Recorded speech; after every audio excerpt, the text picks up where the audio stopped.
नमस्कार प्रिय दर्शकों, आपका हमारे YouTube चैनल पर हार्दिक स्वागत है। दोस्तों, आज के वीडियो में आप जानेंगे कि टिटैरी ने किस प्रकार से कावड़ यात्रा करी, किस प्रकार से भगवान शंकर से वरदान प्राप्त किया, जो कि ये वरदान इनके अंडों को फोड़ने के लिए काम आता है। दोस्तों, आप जानेंगे कि क्या टिटैरी के घोंसले में अर्थात जहाँ अंडे रखे रहते हैं वहाँ पर पारस पत्र पाया जाता है।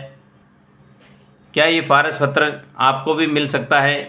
दोस्तों, इस वीडियो को पूरा देखेंगे तो आपके घर में गरीबी का नामो निशान नहीं रहेगा, आप अरबों खरबोपति बन जाएंगे।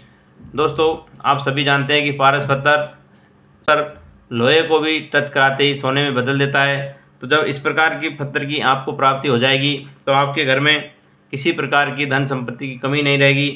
तो दोस्तों, आशा करता हूँ कि पूरे वीडियो को अंत तक देखेंगे, क्योंकि आधा अधूरे जानकारी के साथ कुछ मिलने वाला नहीं है। दोस्तों, अब मैं कहानी शुरू करता हूँ। प्राचीन समय की बात है कि एक बार एक टिटैरी और एक टिटैरा जंगल में, जो कि दोनों पति पत्नियों ने 2 अंडे दिए थे। अंडों को दिए हुए काफ़ी समय हो गया। अब ये लोग कोशिश में यही थे। प्रिय दर्शकों, आप सभी जानते हैं कि लगभग बैसाख महीने जेठ महीने के जो टाइम होता है, इसमें टिटैरी अपने अंडों को देती है और काफ़ी दिनों तक इनको सेकने के बाद इनमें से बच्चे निकलते हैं। लेकिन दोस्तों, यहाँ कुछ माजरा अलग था। बहुत दिन हो गए, टिटैरी और टिटैरा दोनों परेशान थे कि आखिरकार ये इनके अंडों से बच्चे क्यों नहीं आ रहे। ये दोनों चोंच मार मार के परेशान थे।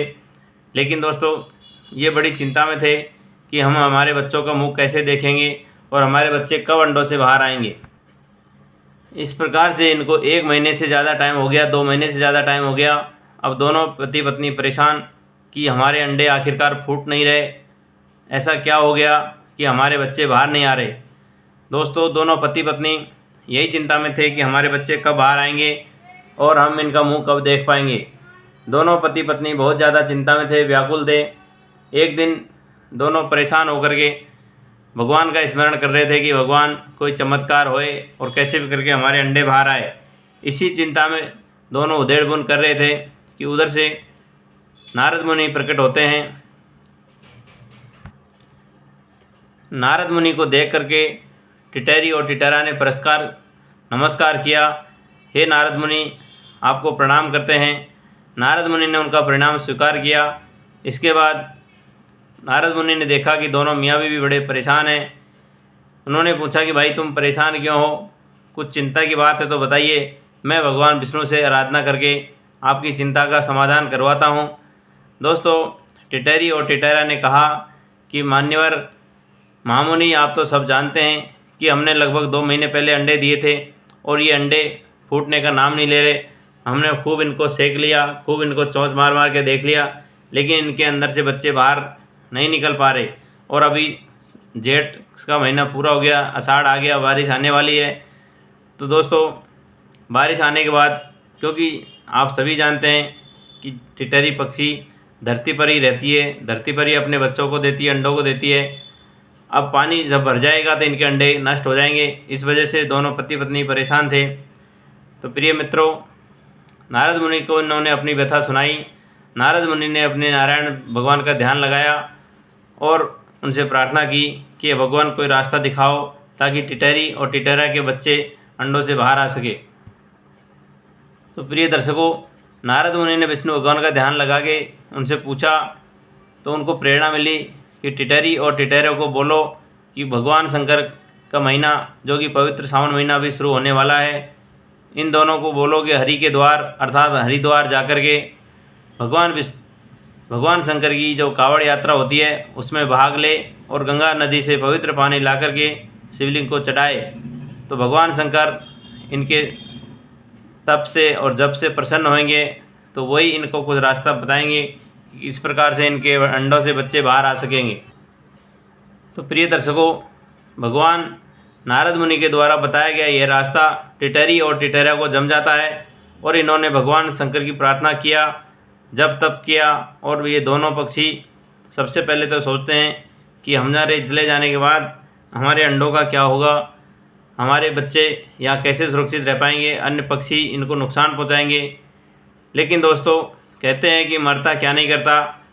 टिटैरी ने और टिटैरा ने एक पात्र से जल उठाया और दोनों ने संकल्प किया कि आज के बाद हमारे अंडे हमारे नहीं रह जाएंगे, ये भगवान शंकर के आशीर्वाद से प्राप्त हुए और भगवान शंकर की कृपा से इनमें बच्चे निकलेंगे, हमारा इसमें कोई जोर ज़बरदस्ती नहीं है। अब भगवान शंकर जैसा भी रखेंगे वैसा रहना पड़ेगा। प्रिय दर्शकों, इन्होंने अपने अंडे एक जगह रख दिए और उनके अगल बगल छोटे छोटे कंकड़ पत्थर लगा दिए और चोंच में जल भर करके दोनों मियाँ बीबी ने संकल्प किया कि हे महादेव, आपको प्रार्थना करके मैं वचन देते हैं कि आज के बाद हम पेड़ के ऊपर नहीं बैठेंगे, हम ज़मीन पर ही अपना घोंसला बनाएंगे, ज़मीन पर ही अपने अंडों को देंगे और हम आपके हरिद्वार में आ रहे हैं कावड़ लेने के लिए, हमारे बच्चों की रक्षा करना और हमारे अंडों की रक्षा करना। दोस्तों, उसके बाद दोनों मियाँ बीवी पति पत्नी चले जाते हैं उड़ते उड़ते हरिद्वार में। उन्होंने एक कावड़ के जुगाड़ किया और दोनों ने जल भर करके कावड़ को चोंच में उठाई और भगवान शंकर के मंदिर में ले आते हैं, शिवलिंग पर चढ़ाते हैं। ऐसा करने के बाद भी महादेव ने उनको दर्शन नहीं दिया और इसके बाद फिर दोनों चिंता में पड़े। लेकिन टिटैरा ने कहा कि भाग्यवान, परेशान होने की ज़रूरत नहीं है, हमको महादेव एक दिन ज़रूर से ज़रूर दर्शन देंगे। टिटैरा और टिटैरी दोनों पक्षी आसन लगा के भगवान शंकर का ध्यान करते हैं और अब इन्होंने खाना पानी भी छोड़ दिया और निराधार बहुत दिनों तक भगवान शंकर की प्रार्थना किया। जब धीरे धीरे करके सावन महीने का अंत होने लगा तो अंतिम पहर चल रहा था सावन महीने का, भगवान शंकर इनकी इस तरह से निराधार भक्ति से प्रसन्न होते हैं और इनको दर्शन देने के लिए इनके सामने प्रकट हो जाते हैं। टिटैरा और टिटैरी के सामने आके बोलते हैं कि बस बोलो, हे परिंदो बोलो, तुम किस चिंता में, किस व्याकुलता में यहाँ में घनघोर तप करने के लिए बैठे हुए हैं। उनकी प्रार्थना करने पर उन दोनों ने आँख खोली और महादेव को आँख खोलने के बाद प्रणाम किया कि महादेव, आप तो देवों के देव हैं, हमारी व्यथा आपसे छिपी नहीं है। टिटैरा और टिटैरी पक्षी कहते हैं कि हे भगवान, हमारे अंडे आपके भरोसे छोड़े हुए हैं और बहुत दिनों तक हमने उनको प्रयास किया लेकिन उनमें से बच्चे नहीं निकल पा रहे हैं। तो इसके बाद महादेव कहते हैं, सावन का अंतिम सोमवार जो होता है उसमें हमारा वीर्यपात होता है। वो धातु सभी धातुओं में श्रेष्ठ होती है, सभी धातुओं में सर्वश्रेष्ठ होती है और ये जो वीर्यपात है ये इसके जैसा कोई दूसरा तत्व मिलता नहीं है दुनिया में। महादेव का जो वीर्यपात है उसका कुछ अंश दूषित हो जाता है, कुछ से रत्नों का निर्माण होता है और कुछ लोग इसके सेवन से दीर्घायु होते हैं। कुछ लोग इसको ग्रहण करने के बाद आकाश गमन करते हैं अर्थात स्वर्ग में जाते हैं। कुछ लोग जगत का कल्याण करते हैं, कुछ लोग इससे सिद्धि मांगते हैं, कुछ लोग इससे लक्ष्मी मांगते हैं और उसी में से कुछ अंश जो कि पार्वती माता का जो रज है वो मिल जाता है। उसके बाद पारस पत्थर की प्राप्ति भी करते हैं। प्रिय मित्रों, पारे को अर्थात जो Hg धातु होता है पारा बहुत गाढ़ा होता है, इसी को महादेव का वीर्य के समान माना गया है और जब इसमें माता पार्वती का रज मिल जाता है अर्थात सल्फर मिल जाती है तो ये दोनों मिलकर के पृथ्वी के गर्भ में धीरे धीरे जाकर के पारस पत्थर का निर्माण करते हैं। दोस्तों, महादेव ने टिटैरा और टिटैरी पक्षी को पारस पत्थर की पहचान करवाई कि ये थोड़ा धूमिल रंग का होता है और कठोर होता है, होता पत्थर जैसा ही है लेकिन इसके गुण सबसे श्रेष्ठ है। जहाँ इसको लोहे को स्पर्श करा देते हैं तो वो कंचन बन जाता है अर्थात सोना बन जाता है। टिटैरी को महादेव जी कहते हैं कि आपको ये पारस पत्थर की तलाश करनी है, ढूंढना है और इसे संभाल के रखना है। जैसे ही आप अपने अंडों को टच करेंगे तो प्रफुल्लित अर्थात फूल की तरह खिलते हुए आपके दोनों अंडों से दोनों बच्चे बाहर निकल आएंगे। इतना कह करके महादेव ने तथास्तु कहा और महादेव वहाँ से अंतर्ध्यान हो जाते हैं। कहते हैं कि जो लोग पारे का शिवलिंग बना करके भगवान शंकर का ध्यान करते हैं वो साक्षात भगवान शिव को प्राप्त हो जाते हैं। महादेव के दिव्य वरदान के अनुसार टिटहरा और टिटहरी पक्षी दोनों उस सावन के अंतिम सोमवार के बाद उस पत्थर की खोज में निकल जाते हैं और भगवान शंकर का आशीर्वाद था इनके साथ, तो टिटहरी पारस पत्थर को ढूंढ लेती है और दोनों मियाँ बीवी अपने अंडों के पास आते हैं। जैसे ही उन्होंने अंडों को ये पत्थर से छुआया, दोनों बच्चे हंसते खिलते बाहर निकल आए। इसके बाद टिटहरी और टिटहरा बड़े प्रसन्न हुए, भगवान शंकर का बहुत बहुत धन्यवाद अदा किया। इन्होंने पहले ही प्रार्थना में कह दिया था कि हे भगवान, यदि आप कृपा नहीं करेंगे तो हमारा तो नामो निशान, हमारी प्रजाति का अंत हो जाएगा, हम इसी तरह से ख़त्म हो जाएंगे। लेकिन भगवान शंकर की कृपा से इनको पारस पत्थर की प्राप्ति हुई।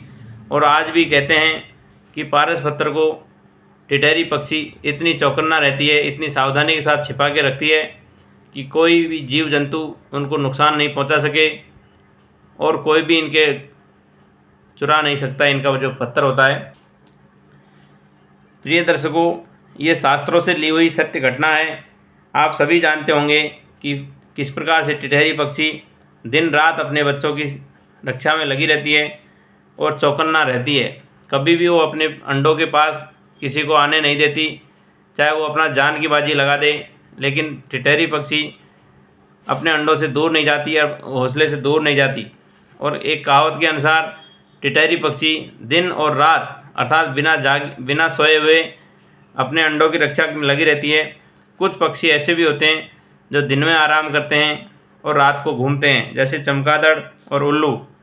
और कुछ पक्षी ऐसे भी होते हैं जो रात को आराम करते हैं, विश्राम करते हैं और दिन में घूमते हैं।